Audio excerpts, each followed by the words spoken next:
it's normal to pivot.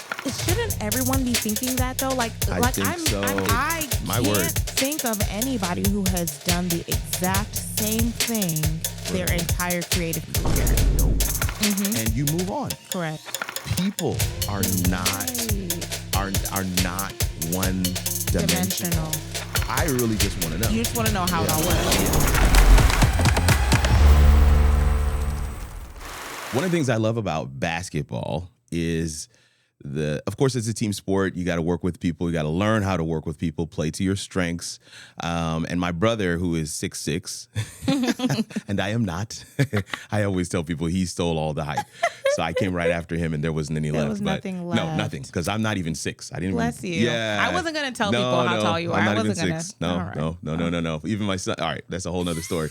But my brother, who's 6'6", always played center, which allowed me to play point guard or one of the two. Either way, the point of the point guard is to work the floor, ensure that you bounce the ball to the right person or give them a chest pass, put it right where they are at their best. And one of the ways that you do that is by holding your foot on the ground as a pivot. Yeah, I played point as well. Come on. Oh, I had no idea. See, I love this. This is why it's always better than not tell you what we're doing. But no, you hold that pivot foot, and you can do all kinds of stuff with that pivot foot. But the pivot foot has to be grounded while you're free to move everything else. And in content, sometimes you have to do the same. You have to pivot. Right. In content, you have to do something similar as what we're talking about with basketball. You have the permission to hold that pivot foot, and that pivot is your why. Your why doesn't necessarily change. Your target audience, even your content focus might change, but your why do you create content? That actually does not change. And you have latitude, you have space, you have permission to shift a bit. Even with my content, I started off just doing how-to on live stream platforms. I'm not doing that anymore. And even for you, you made multiple pivots. Yeah. So you've got. Go ahead. I was gonna say, initially it was just sort of like blog type content. Yeah. Motherhood type content, and then it evolved. I don't even know that half the time I realized I was pivoting, right. I was just evolving as my audience changed, as like the seasons of my life changed. But I also never felt bound to oh my word, if I deviate from this, and I know this is somewhat counterintuitive for some people who are like, no, I watched the first few episodes. You guys said you got to have a thing, and you do. But if you remember, one of the things we also said was, you pick a major in college. Right. How many of us are doing that major? I'm not. Not I. And I would dare say a lot of people who went through college, at least their bachelor's degree. Exactly. Even the master's was wildly different from the bachelor's. So it just, you have the latitude to pivot. Now, the point of getting a bachelor's is that you want to work. Right. Now, nobody's not trying to work. Right. That's not what we're saying. I want to work, but I may shift and work something else. Exactly. Content is pretty much whatever you're doing and whatever areas of life you're in. And that's what we want to kind of talk about today. I want to kind of give you a framework, about 3 to 4 points of how to pivot, right? Even in your content, and do it in a way that allows your audience to go with you, or for them to self-identify, to say, you know what? This isn't really for me. This is not for me anymore. And that's okay. And that's okay. This is another episode of the How It All Works podcast. I get to serve as your host, Kirk Nugent. And my lovely co-host is back. Yes. Taina Nixon. Taina Nixon is back. We're excited to have you here. You should have seen Kanique. She looked directly at the camera and was like, I am not staying. This is temporary. Taina will be back. Holiday break, just an extended holiday break. Yeah, man, you gotta do it, and we want to kind of talk about that as well. Those kinds of components, those kinds of things that happen in life. I mean, at the end of the day, this is kind of how things go, kind of how it all works. Exactly. There you go. There we go. But so even as you think about the whole concept of doing the pivot, the first thing I want to talk about is seasons versus sentences. Okay. Seasons versus sentences. And this is just a very nice way to bookend this piece. But seasons come to an end. You got winter, spring, summer, fall. Yeah. They come to an end. There's a defined time. Whereas a sentence is you got to serve out a sentence. I mean, a sentence could be like a jail sentence or what. I mean, and your content should not be that. Okay. I was like, where are you going with this? No, because but some people, this is what I'm saying. Some people do. I have sat across from people in a coaching session where they're like, yeah, I really, I am into this and this and this, but my content is here and I'm not sure how to bring everything in. Yeah. I don't know is there exactly how to make all of those pieces work. And I'm simply saying there are seasons. Right. And you may have a season. Like, I mean, I think the parenting and vlogging piece is so perfect because you're not a, newborn parent forever. Exactly. That is a season. Right. All right. But parenting is kind of a sentence. Parenting is a school you never get out of. Correct. Yeah. Lifelong sentence right there for sure. But I think you kind of see just with those analogies, like there is latitude, there's space for you to be able to choose and decide what you want to do for either. Right. Is this a season? And listen, go all out, go hard in the season for sure. But don't feel so locked in to continue doing what worked before. I used to do a live stream every day and that was working. It was working. It was phenomenal. Wow. I was growing leaps and bounds. That was a season. Yeah. Thank God it was a season. And that season ended. We used to do a Friday night live stream, myself, Danita, a bunch of folks. And that was every Friday night for almost 2.5 years. Wow. It was excellent. Oh, we had a lot of fun. But sometimes the sun would be coming up as we were still on the live stream. No way. Oh, you don't know these stories? Oh, yeah. We're going to have to. None of the videos are available, all right? They were all to be deleted, Y'all right? were doing that Friday night? Friday night. Was this pandemic. during COVID? Oh, I was like... Oh, yeah. Y'all have to get up and go to church in the nobody morning? Was working. Nobody was going to church. All nobody right. was that doing explains nothing. It. Yeah, I'm like, I know you and Danita got to be at church. What are we talking about right now? This was before. Okay. And what is so hilarious is that the two of us were doing that, and now the two of us are working together. Exactly. Yeah, so crazy. But no, that we had the latitude in that season to be able to do that thing. And a lot of people did that. The pandemic was a great time for content. I mean, oh my word. Yeah. So many people just boom, here's a podcast, here's a podcast, here's a show. But it wasn't sustainable once that season finished. And that's the thing to be mindful of is what do you have to do to set it up so that the season is good, right? You don't, because you don't want it to just kind of fizzle and die. You want to have it build to a crescendo, like having a finale, having some kind of a bookend to, like you when you finish school, you have a graduation. Correct. It's not fizzling and okay, well that was fun. I'm done with college now. No, you walk across the stage. You have celebrate the it, and there's a defined moment that says this has come to an end. That's it. And we're happy with that. And we're happy with that. Yeah. And if you have that in mind as you go into the content, then you don't have to guess. Right. I think when we had Danita on, she talked about knowing the end of the story, having the end of the story in mind, right? Even as you start to script out the beginning pieces of it. If you feel like your content is of a nature that it's like, this is not a forever thing. It's not a forever thing. I may want to shift and pivot. Be thinking about what would that pivot look like? What would that crescendo look like? What would that graduation look like? So that you always have that in the back of your mind so you can give people that. I mean, shouldn't everyone be thinking that though? I'm trying to think about creatives that I know, both in the space that we are thinking about, like the digital media space, but then also just over time. Like I always say, Oprah was the first influencer, right? Totally. Oh, I totally agree with you on that. Yeah. So all of those people, I count them as part of the creative lineage, right? Lineage of the creators that we are now, right? A lot of us are standing on their shoulders. Yeah, what she did. I can't think of anybody who has done the exact same thing their entire creative career. Nope. They all evolve. Yeah. I mean, we've talked about Kev on stage so many times here. Yeah. What he's doing now is a far cry from what he playmakers and all that stuff. You have latitude, and here's the thing: when we talk about branding, we're talking about building an audience or allowing an audience to raise their hand and say, "I'm part of your crew."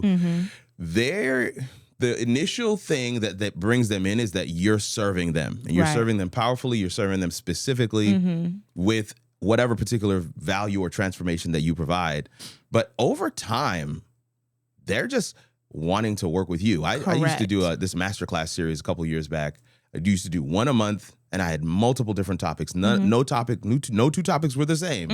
And there's one guy that used to come to all the masterclasses. I was like, bro, I know you use StreamYard, but this masterclass is on EV Mux. Like, why are you here? It's like, Kirk, if you're doing the masterclass, I'm in. Wow. I was like, but I'm teaching something different. He's like, doesn't matter. I'm going to learn. Because over time, they just, like I think we've talked about before, Beyonce, if she went into refrigerators, or Apple, I think we said it was Apple. If Apple decided to get into refrigerators, okay, Apple, we're saying it a second time. Right. You might want to think about this.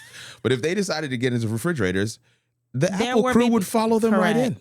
Beyonce, the Beehive would follow her right to whatever thing. Because over time, she has. Oh, there was House of Darion. She's done fashion. She's done. Then what was the other one? Ivy Park. She branched off and did that, absolutely, like streetwear type stuff or whatever. And now we're here, Sacred. Now we've got hair. Now we're back. And people are just right behind her. Here we go. We're following. Yeah. And it's not so much that you're like stringing them along. Exactly. There are probably people who decided, this is my off ramp. Yeah. And that's okay. That's okay. Yeah. You know, that season is complete and you move on. Correct. But I do think that this is a very freeing conversation for creators who feel stuck. Yes. Who feel like it's a sentence. Like, I really don't want to be known for that anymore. But, you know, this was kind of gave me rise to prominence, and I don't want to start over. I've got a good friend. Her name is Luria Petrucci. She has a channel called Livestream Pros, and you know, doing really well in terms of subscribers. But she used to go by a stage name or actor name. I don't know what you call it. But it was Callie Lewis, and she was on Geek Beat TV way back in the day, like when Roku was the big thing. Okay. And I remember me and my brother used to watch the show, all these different little things. Yeah. But at a certain point, she decided to rebrand on her real name and start her own channel and lost hundreds of thousands. And she's kind of grown it right back up. But I'm saying you get a chance to see that transformation. That transformation, that trajectory, the ebb and the flow. Yeah, of course, she did lose some people. A lot of people decided, if you're done with this, then I'm done. Wow. But did she actually change what she did? Like a bit. I mean, so she was more of a announcer, you know, host kind, but she really is tech. She's techie. I mean, she teaches people how to do live streaming. Okay. And so she really wanted to kind of get in that side of it. I see. And that's exactly what she's done. She still had her network. Right. She still had her connections. Yeah. She was able to get brand deals almost day one. Because she had proven expertise, boom, like in wherever she was, she had credibility. Absolutely. And it's like, okay, we know that she knows how to be in front of a camera. We know that she knows how to operate. She knows how to do those things. That makes sense. And then this is a really good point to make right here. Picking a topic and getting started is more important, right, than picking the perfect topic. Because you're developing a skill, you're developing a rhythm, correct, you're developing a practice, a skill. These are things that people will know you for and say they know how to be consistent. Yeah. They know what the grind looks like to put out content on a week-to-week basis. And they know how to prioritize, juggle the schedule, all of the things that creators have to do. And that is invaluable regardless of what the topic is. Right. So while the topic is important, I'm not saying that it's not important. Yeah. I'm just giving you some freedom to say, maybe if you can look down the road and say this season might be coming to an end, feel free to actually plan for it. Yeah. Put some things in place, celebrate it, and move to the next season. I think that's absolutely gonna benefit you as well. Sure. Gonna benefit you as well. This one I want to throw to you. Building the bridge. So like, even for you, I know you said earlier, I'm not certain. You didn't even necessarily. You were just exploring new things. Right. So, but for somebody, they're trying to think now, how do I build the bridge from what I'm doing to the next piece? No, and I've done that too. Okay. I've intentionally said, okay, I am now trying to be known for this. Yes. And I think building the bridge starts with finding the through line. Yeah.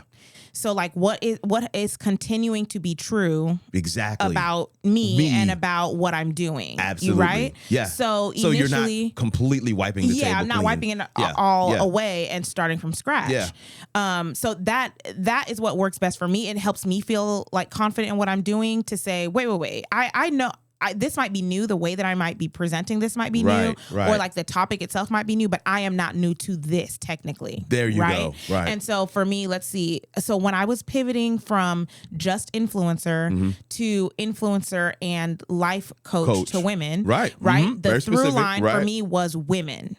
You had always been... I've always been a girl's girl. Yep. I've always been like the girl that my friends come to for advice and whatever. And that is the reason why it made sense for me to be a coach. Because I've always been that person to friends, to family, and then professionally as a college advisor, as the director of a mentorship program. Like all of those things kind of culminated or led me to that point. Yeah. So I think that's the most important thing. Find the through line.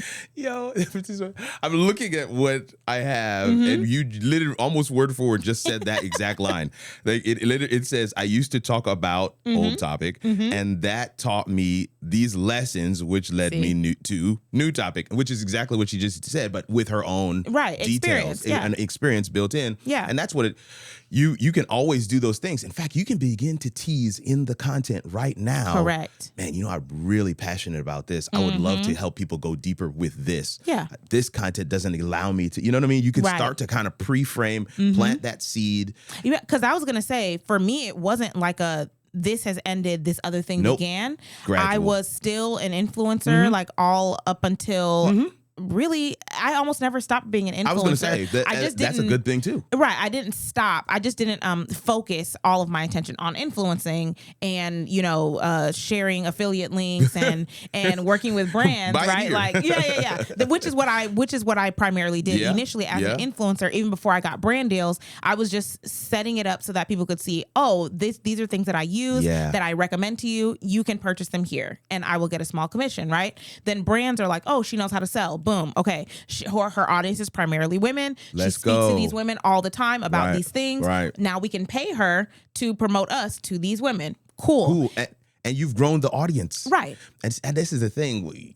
You've done the work. You've done some work. And this is a part of the project or the plan, I should say, especially when you're getting started, allowing people to see your beginnings. Right. Because it isn't perfect. Right. Allow them to grow with you. That tribe, they're not going anywhere. I think that's such a good point, Kirk, because I've been part of someone's beginnings, like watching them grow or whatever. And they've pivoted. I don't know how many times. A lot of the women that I follow, Maddie James and Jenna and all these different women that I'm like, initially she was just doing motherhood type of content or whatever. She started pivoting. Taina, all these different Black women, especially that I've seen, started out similar to me, and I think just following the seasons of their life. Just what made sense right now for where they are. That's good. You're not going to go out as a new mom and try to start a whole separate content lane. When like 90% of your time is focused on these kids. Yeah, and this is proximity. I remember this now. Yes. We talked about us wanting to do a show just on proximity. But that is a piece that's critical. What are you proximal to right now? What do you have right now? What's happening in your life right now that could be of use to other people? Absolutely. And that's all it was initially for me. And then it just kept pivoting as, yes, I'm a mom, but also I'm trying to figure out how to be my own self, my own identity, Absolutely. Not getting completely lost in motherhood. And then what do other women have going on in their lives as well? That we can relate to. If you keep asking yourself those questions of yourself, I think it's not that difficult to find the through line and make the pivot. Gold. Let me ask you this for yourself. I already know the answer for you, but even for the other and people that you follow that made these pivots, I'm assuming, you can tell me if I'm wrong, that their handle or their channel, whatever their brand is their name. Yes. And that's why I changed mine to my name. But your name. And this is the thing that is that's so what I learned. Great about, I think we said this already in the past, but we want to reiterate it here.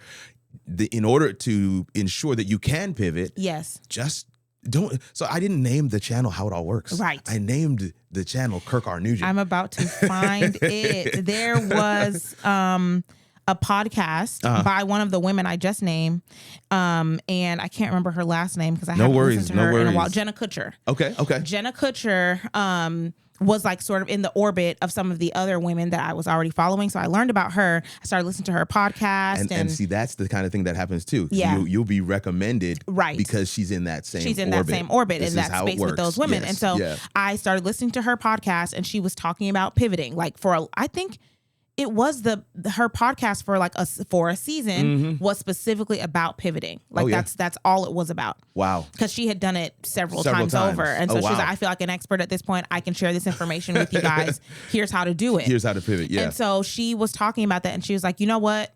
At the end of the day, the brand is you. If you make yourself the brand, no matter what you do, people who genuinely support you are coming with you. They're coming along. They're going to come with you. There's a really popular podcast. It's out of New Orleans. It's about 3 guys on it, and it's called The Pivot. The Pivot. Mm-hmm. And your boy was on there recent.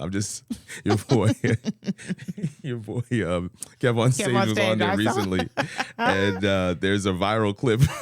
I'm just leave it alone. Yeah. But yeah, no, that podcast literally talks to people about how they've made these transitions. A lot of football professional athletes, stuff like that, on there because they're pivoting to something else, maybe announcing, maybe coaching. The thing that they were known for in a season has probably ended. Come to a close. As an athlete, you cannot do that thing forever. I know LeBron is trying, but you cannot do that thing forever. I don't know what he drinks. I don't know what his routine is. That's what he needs to sell. Real talk. Like we all need to know that. But yeah, I think if you make yourself the brand, and the name thing is not a problem. Yeah. And this brings me to the next point, and I hope that you'll resonate here. But the unfollow is okay. It's okay. Okay. It's I'm not gonna lie, y'all. That was hard for me initially. And I wanted to be honest about it as well. It was hard for me initially, especially when it was people that I really admired who unfollowed me. Yes. Man. Yeah. That hits a little harder. I was like, what did I do? Why do you not like me anymore? So and did they unfollow because you pivoted, or did they just unfollow because of life? I don't know. I mean, I'll never know because I'm not going to ask. That's true. But I do think a lot of it is because some of it is because I pivoted. So for example, I remember there was one person that I really admired who followed me, and initially we were kind of doing similar things. Right. And then I started evolving. And then I think the way that she saw me change, not in a bad way. It's just I was like little sister kind of doing the same things, and she was sort of mentoring me. And then I started going into my own lane. Yeah. And then one day I looked up and I didn't see that we were following each other anymore. I was like, oh no. Hey. But then I was like, you know what? It took me a while, but I was like, yeah, okay, I unfollow people too. It doesn't mean that I don't like them anymore. No. It's just that the kind of content that they're creating is not necessarily for me, or whatever the case is, and I move on. This is a good space to be in. And I think, listen, you can do nothing and get unfollowed. You can put out the exact same content and get unfollowed. I just lost like 9 followers over the last week, I think. Okay. And I only know because it was at a round number and now it's not anymore. But it's the beginning of the year, right? Yeah. People are doing purges of all kinds, including digital. Wow. That's so good. That's a really good content. What we're trying to say is the unfollow can happen regardless. Yeah.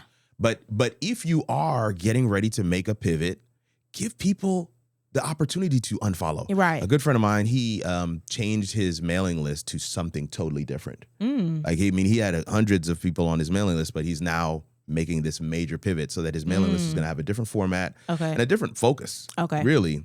His content was going to stay the same, but his mailing list was going to be something different. Yeah. And he just put out a message to say, guys, listen, it's been a good run. Wow. Appreciate you, Yeah.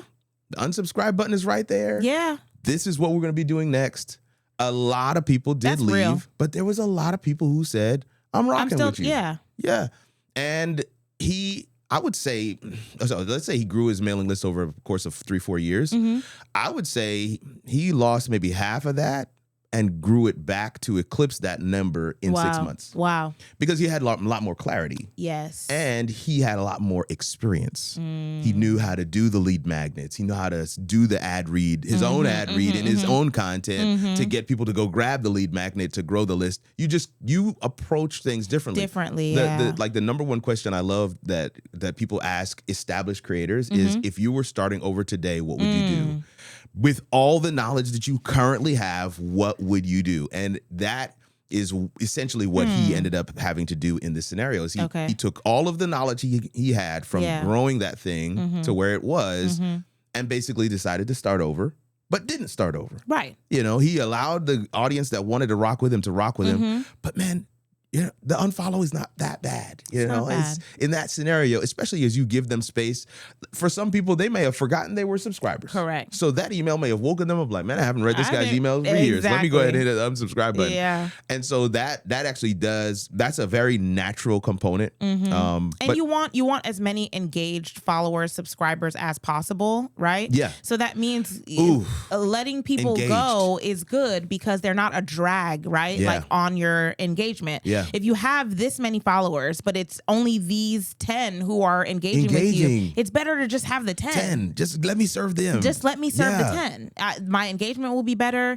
I will also feel like reciprocity. Absolutely. There's back and forth here. So that's how I had to reframe, like helping me understand like why it actually is a good thing when people unfollow, when they choose to opt out. Because it's like, well, they weren't necessarily vibing with what I had going on anyway. That's fine. It's better that they do that than just lurk or ignore or that doesn't help either. Yeah. I mean, I think something that we probably need to talk about on one of these podcasts at some point is that you have the same metrics you have for mail. I mean, for YouTube and for Instagram, you have for mail. Right. I mean, so the unopened, the mails that you're sending, that's not good. Yeah. So giving people an opportunity to get out, and I believe that you should have an unsubscribe button in every email that you send. Agreed. I don't. Several people are like, oh, don't put it in there. They'll hit the button. I'm like, if they want to hit the button, I want them to hit the button. Right. And the fact that they can't find the unsubscribe is probably making them angry. They probably hate you now. If you make them search for the unsubscribe, they will put you in spam. And spam and that's a real problem for you. Much more than just one person leaving. So believe me when I say just put that thing in there. Let people opt out. Let people opt out. Yeah. And you're it's one of those things of no, me and you were at a thing Friday night. You were there Friday night. And allowing people to unfollow and unsubscribe makes room. That's right. For those who are more aligned with your message and where you're going. Yeah. Right. These are the people who are going to go with you to whoever you are becoming. Yes. And I think that's an absolutely important piece to consider. So don't run from the unsubscribe. The last thing is your why is the constant. This is. And I know that some people think that their why is the type of content that they put out. That can't be the why, y'all. It just can't. It just can't. The why you create content, why you decide to show up, there is a more bedrock reason than that. And for the most part, I have coached people through multiple seasons, and that why is still the same. They're just choosing to show up different. How I'm serving is different. The type of content is different. Even if the topic somewhat shifts, but the reason why they are showing up in the content world has stayed the same. Right. And I think that's absolutely powerful. For yourself, one of the things in this particular conversation, talking about the pivot, having several different interests, multi-passionate, right? Yes. This is, a lot of people say, oh, I'm multi-passionate. I can't really choose between one thing or the next. How many people do you know that are not multi-passionate? Very few. This is what I'm saying. I mean, I'm thinking creatives and non-creatives. Non-creatives. Like, just in general, as people. Across the board. I don't think I know that many people who just have the one thing. Like, this is all I do. Even the people who technically have the one thing, they do it in different ways. Absolutely. But even with that said, I still feel like you still got something else. Yeah. So I'm Danita's dad, you know who he is. Yes. Prolific choir director. The man just breathes music. Right. And I know him for this. Right. Go over to his house for dinner one day, one Sabbath. And this man is a model train like official. What? I'm not talking about like hobby. Yeah, no. It's at another level. It's at another level. Wow. And I'm sitting there like, bro, I had Who would no have known? idea. I'm just saying, I only say that to Yes. say like, I feel like yes, you're right. There's you're this right. myth that I've got to, people are You're not, right. are not one dimensional. We're not. I think when Myra was here, we talked about that as well. There are people who what they choose to share publicly is the one thing. Right. And because like Director Murphy, right? he just has that's music is his thing. Boom. He's not getting on stage and talking to you about the model trains, Exactly. right? But music is his thing across different choirs or groups or whatever. Boom, but boom, it's music. Yeah. I think you're right that everyone has multiple dimensions. If you just have the one thing that you want to share publicly, there are likely still different ways that you want to share it. This is ding, ding, ding, You ding. see This is what all I'm I want. Oh, perfect. It's so perfect. It's so Yeah. perfect. This is so good because I think personally, you may have your main thing, but your other interests are ways that you can do this. Correct. Thing. So I'll give you another example. Somebody commented on one of our previous podcast episodes, and their comment to me was, "Is that a Game Boy Advance?" Like, forget about anything we were talking about. Is that a GBA? Yeah. Like, that was the comment. Is that a GBA? And I was like, oh yeah, it's completely redone. It's got new speakers. It's got an HDMI out. Like, wow. Yeah, this is, and the cartridge that's in there has 2,000 games on it. So he was just like, oh man. And we go back and forth now having this whole conversation. And in that conversation, I was able to share with him another question he had about content. Right. Relating it back to Nintendo. Okay. That allowed it to click. That's dope. Because I'm able to speak. See what I'm saying? It's yes. like so there's the core thing that somebody might come to you for, but your interests help you to explain those things.